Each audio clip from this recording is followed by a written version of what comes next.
কি খাইছা হেই কি খাইছা হেই এনে সব সামু দেখা নাই দিছুন না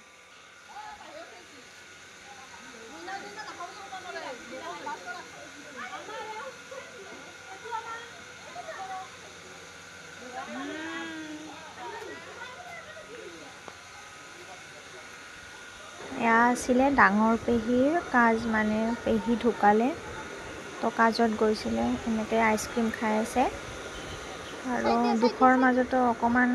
মানুহখিনিক লগ পাই সুখী অনুভৱ কৰিলোঁ বহুত দিনৰ পিছত দুখটোতো থাকিবই মানুহ এজন হেৰালোঁ আৰু ইহঁত দুটাক সাঁচি ৰাখিলোঁ ফটো তুলি পেলাই আৰু পিছত চাব পাৰিব ইহঁত দুটা কেনেকুৱা আছিলে